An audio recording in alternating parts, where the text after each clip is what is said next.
Welcome to the return of the Primal Endurance Podcast.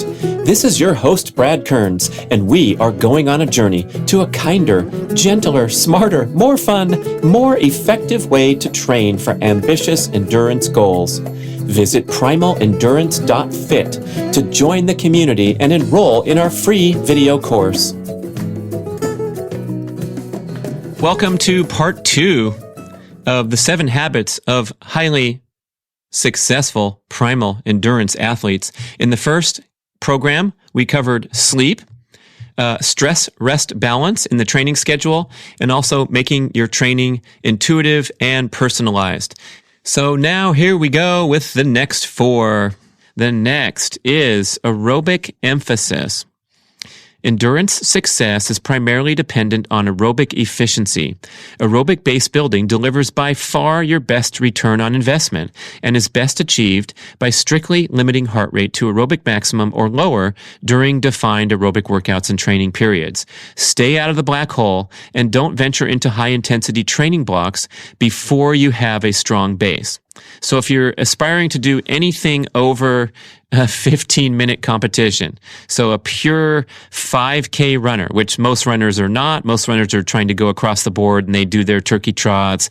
They throw in their 10Ks, 15Ks. There's some halves in there and, maybe a marathon is their ultimate goal. So anybody who's going over 15 minutes, so just about every endurance athlete, is primarily defining their success by the efficiency of their aerobic system, their ability to burn fat as the pace gets escalating faster and faster.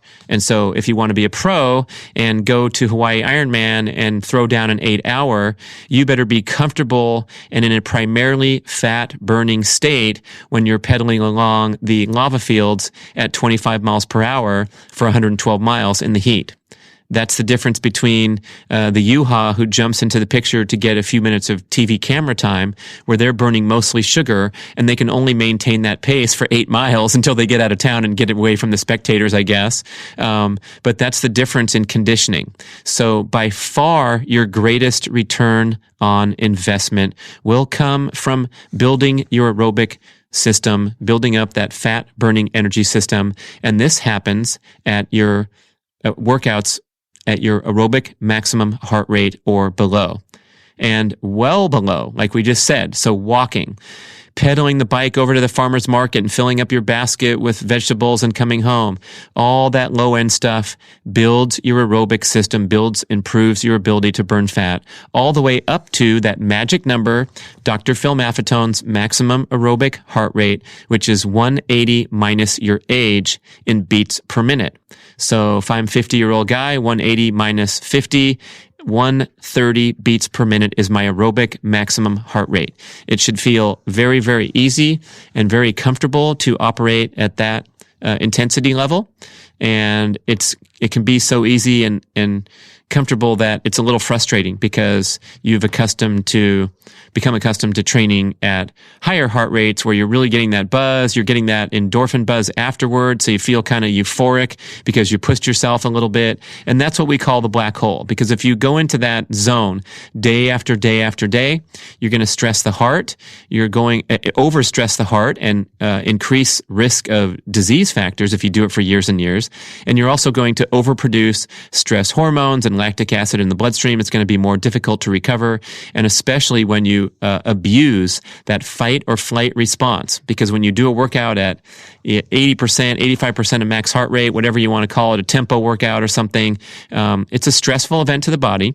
Your body throws those stress hormones into the bloodstream to help you perform at your peak during the session. And that's wonderful once in a while because it's called training and preparing for competitive efforts. But if you do it day after day after day, if you jump into this black hole zone, which is above your aerobic maximum heart rate all the way up to, let's say, anaerobic threshold, where you can really, really feel that you're doing a hard workout. But most people operate in this no man's land, this black hole, where it's not that hard, it's medium, it's not stressful, it's not straining. You feel fine while you're doing it, but the energy systems that you're using are more glucose and less fat than if you stayed and backed off a little bit and just maintained at aerobic maximum or below.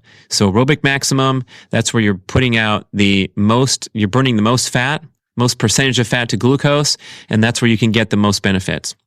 Aerobic emphasis. Next one is structured intensity. So intensity can deliver exceptional results for endurance athletes when a strong base is present, when workouts are brief in duration and really intense, when they are conducted only when you are highly motivated and energized, and during defined periods that are short in duration and always followed by a rest period and preceded by an aerobic period.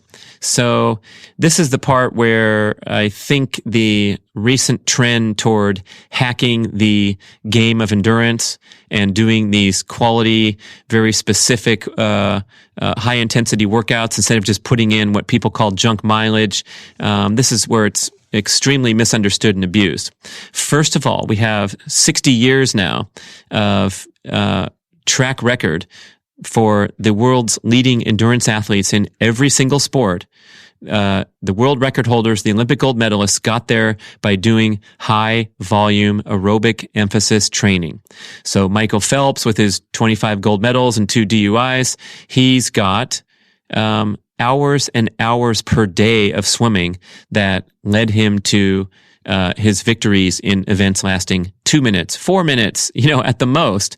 It's still building the aerobic system was the key to his success. Same with Peter Snell, the great New Zealand Olympic athlete from 1960, setting the world record and winning gold medal in time of 1 minute 44 seconds using Arthur Lydiard, the early pioneer in aerobic training, the over distance training, the getting strong in the sand dunes of New Zealand, and then stepping on the track and coming off of base training and throwing down a 144 world record that's still world class and Olympic final caliber to this day. And it was done off of base training. And we go all the way through to today's elite marathoners who we know are running 120, 140 miles a week, and the elite Ironman level triathletes who are training 35 hours a week, putting in all that aerobic time to hone that ability to burn fat and become more and more efficient even as speed increases. And then on the other side, we have the time-stressed amateur recreational triathlete who looks at the example of the pros and says, I can't train 20 hours a week. I only have 8, so I might as well go hard to get the most of it. So what you're doing there is you're introducing an excessively stressful program into your already busy, stressful life. So even if you have a limited time to train, your best benefits are going to come from slowing down and building your fat-burning system. And you have to be very, very careful when you introduce intensity. So the first rule is you got to have a base first.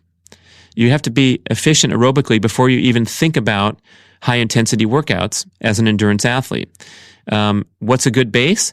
It's steady progress with your maximum aerobic function tests, your MAF tests as we call them, which is where you go out and do a performance test. It's a sub-maximal. It's very easy because you're just holding your aerobic maximum heart rate and completing the same course over and over through time. So my favorite example, go to the running track, you run 8 laps at 130 heart rate for me, and you check your time. And you do it a few weeks later, and when you have steady progress, a steady reduction in your finishing time at the same heart rate, that's when you know aerobic training is working. That's when you can ease and assuage your frustrations when you're wondering, why am I going so damn slow? All of my training partners are going super fast and pushing themselves and doing repeats and doing all this crazy stuff. And talking on Lindsay Taylor's podcast, talking about the psychological aspects and the insecurity aspects of that. And she's mentioning her own personal example of training for Ironman Arizona and having to depart from the fun group workouts because they're going too bloody fast, and she's honoring her aerobic maximum heart rate. But it pays off, and it's been proven for 60 years. That's why I'm emphasizing the history of all these sports. Mike Pigg, Mark Allen, the great stories in the book. Go back and read it if you need convincing, but going slow really works. And, says Brad Kearns, so don't cut me off and say, what an idiot, he doesn't know what he's talking about.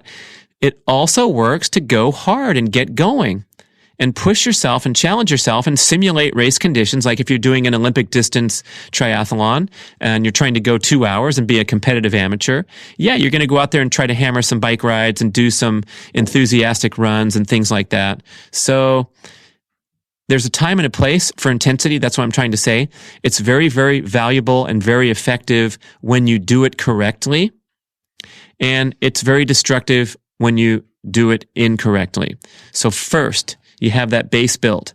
Second, when it's time for intensity, lower the volume of your training so you can recover and put in good quality efforts. Don't worry about maintaining your aerobic training volume during these intensity periods. Third, make them brief in duration. Dr. Maffetone says that best results come from intensity periods that are only 2 to 3 weeks in length. Primal endurance, we put 4 weeks as the maximum, the maximum duration before you absolutely positively have to take a rest period and a break from intensity. But let's say you have the better part of a month where you have some races planned, you have some intense workouts, you're doing the crazy stuff in the gym where you're jumping up and down on the boxes and doing squats and doing all this stuff that actually has a wonderful and direct application to endurance performance, helping you preserve form while you're fatigued, and all the other great stuff we wrote about in the book. So this stuff is great. I'm not discounting it or ripping on it, but I'm telling you that it has to be done in the proper context, and that's up to you. So if you go and sign up for the crazy endurance 3-day a week boot camp offerings at your local gym, and you do those for 43 weeks a year, you're going to struggle, suffer, and burn out, and you won't be listening to this podcast in 5 years. How about that?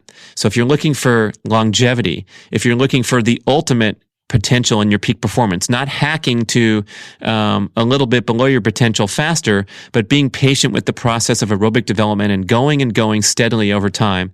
This is when you're very careful and structured and regulated with your intensity. So you do a 3-week block, and then you spin back into a rest/aerobic period to rebuild and recalibrate before you throw in another high intensity block of time.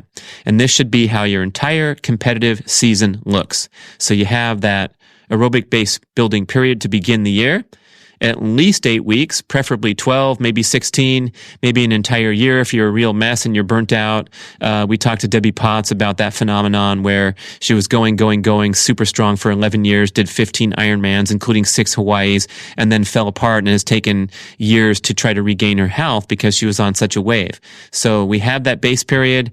Then we have the mix of brief intensity periods, always packaged with brief aerobic and rest periods, and then the lengthy rest period at the end of the year. Couple more on the list: complementary practices, increased general daily movement, spontaneous unstructured play sessions, mobility work such as technique drills and dynamic stretching, movement practices like yoga and Pilates, and high-intensity strength training sessions are essential for success because we live sedentary lives of extreme physical ease. So remember, you're an endurance athlete. You signed up for this race. It's crazy stuff, whether it's an adventure race or an Ironman or a marathon. And the concept of getting out there and doing your daily workout that lasts for an hour or 2 hours or whatever, or 10 hours, 15 hours a week, seemingly a lot of volume there and a big commitment. But with the 168 hours total in a week, if you're only training, 16, you got 100 hours to account for. And for most of us, those 100 hours are spent vegging around in a car, on a couch, or at a desk, and not challenging ourselves and not broadening our concept of fitness. So even if you don't have that much extra time to devote, you can find ways to hit these important points. The technique drills, the mobility work, I have good videos on this in the Primal Endurance online course, where I end every run that I do with 5 minutes of technique flexibility drills like the high knees or the hamstring kickouts or the high heel, high toe karaokes, things that help me improve flexibility, reduce injury risk, and kind of count as the mobility drills. And if you're just lazing around and relaxing in front of the TV because of your hard training day, know that you'll recover faster, perform better. If you spend some extra time each day doing the foam rolling and helping get those trigger points that lead to injuries and aches and pains, you can work through those without disrupting your busy daily schedule, because we all have downtime where we're relaxing. And when you're doing the foam rolling and the ball work, another great set of videos from Kimmy and Dawn, the yoga therapy balls, this actually helps stimulate the parasympathetic nervous system. So it will help you relax even more if you're already in a relaxed state, watching TV or just hanging out and chatting at nighttime. We've talked so much about the importance of increased daily everyday movement. So parking your car at the far end of the parking lot and walking around for errands, taking your phone calls or in-person meetings during your workday on foot where you're actually moving and walking around. Your brain works better, you're more creative, and it's a way to get more movement. And just be vigilant about those prolonged periods of stillness.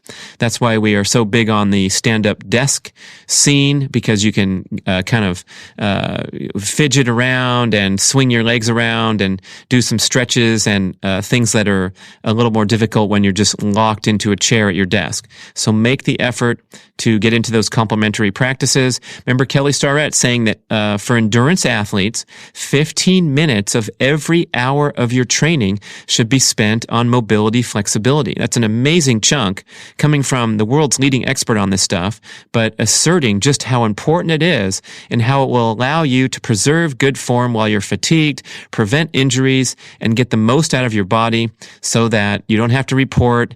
You train for a marathon, you do these mileage, and you spend all summer training for the fall marathon, and then your hip flexors blow out at mile 20 and you have a disaster because you lacked the flexibility, mobility, technique drills that are so important to the big picture. It's not just mileage. I love Kelly's quote in the book where he says, endurance athletes seem to care only about time, as in, and this is just paraphrasing now because I'm not reading it, but he was like, hey, I got to work faster than ever today. I did sideswipe a few parked cars and I got a ticket for a red light, but I beat my best time.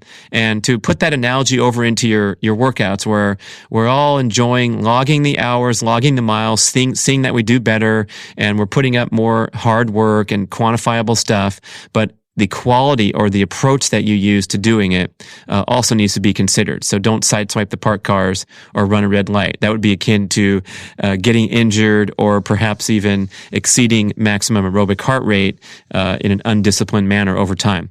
And the last on the list is periodization, which we've already talked about a bit. So a quick summary. An annual program always commences with an aerobic base period, minimum 8 weeks, and then with success during the base period, high intensity periods can follow. Maximum duration 4 weeks. So 2 to 3 weeks are the best. Then you follow those with micro periods of rest, aerobic rebuilding, and then another intensity competition phase. Annual program always ends with an extended rest period or off season, followed by a new macro aerobic base period to commence the new annual program.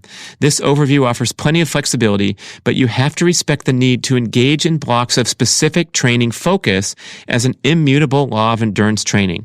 So, in summary, we have the 7 habits of highly effective primal endurance athletes. Number 1, sleep and minimizing artificial light and digital stimulation after dark, creating that ideal sleeping environment. Number 2, stress, rest, balance. So, higher highs, breakthrough workouts, and lower lows, more rest, shorter, easier recovery workouts, making sure that you stay at or below maximum aerobic heart rate so that you don't stress yourself a little bit on a day after day after day basis with doing the black hole workouts. Same with strength training, which I didn't mention earlier. Go in there, get into business, go hard, and then go home. Don't linger along and throw in one of these, what we call blended workouts, where the workout's taking too long and the stress hormones are being circulated for too long, and it turns into something that's difficult to recover from and promoting overstress. So stress, rest, balance.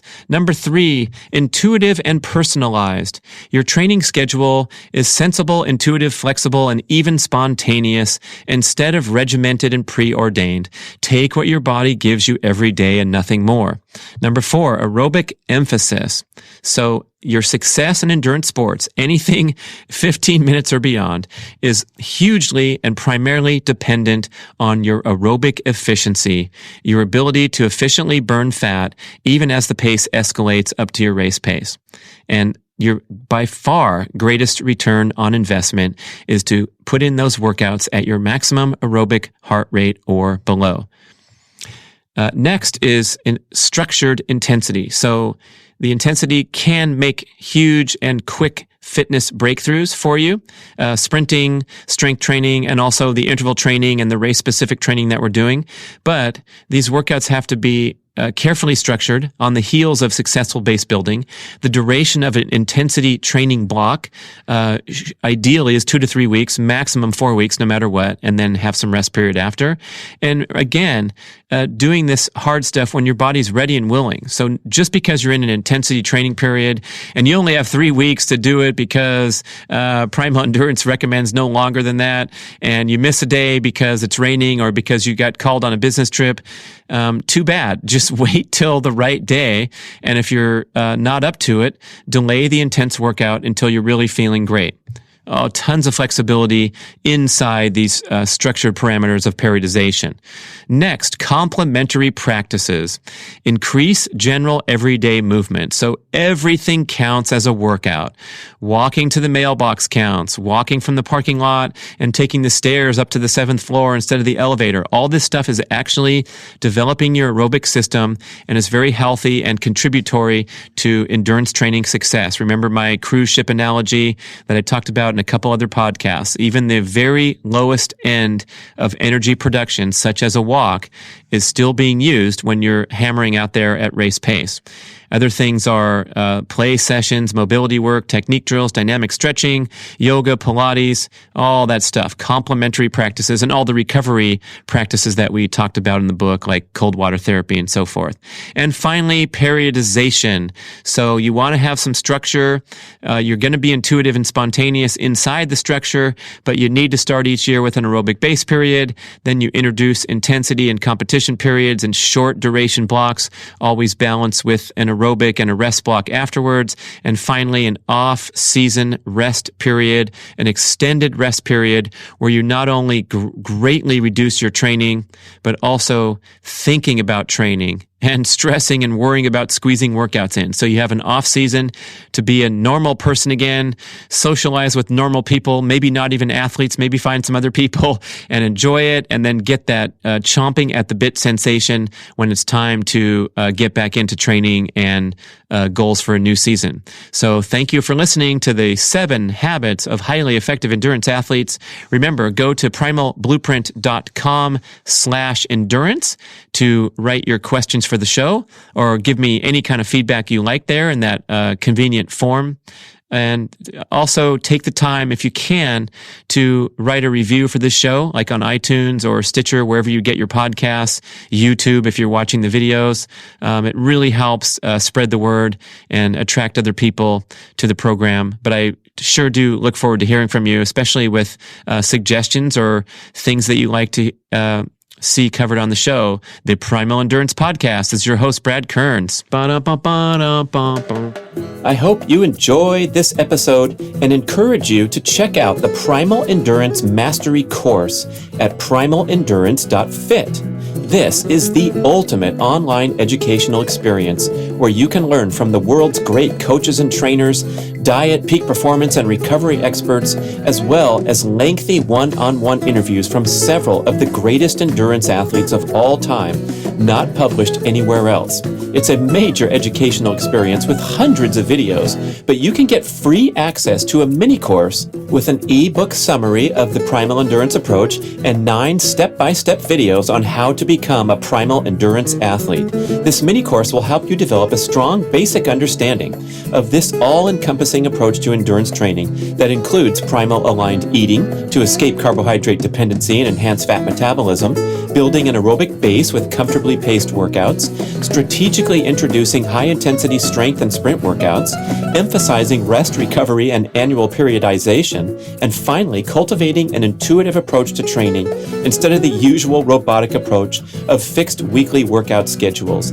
Just head over to primalendurance.fit and learn all about the course and how we can help you go faster and preserve your health while you're at it.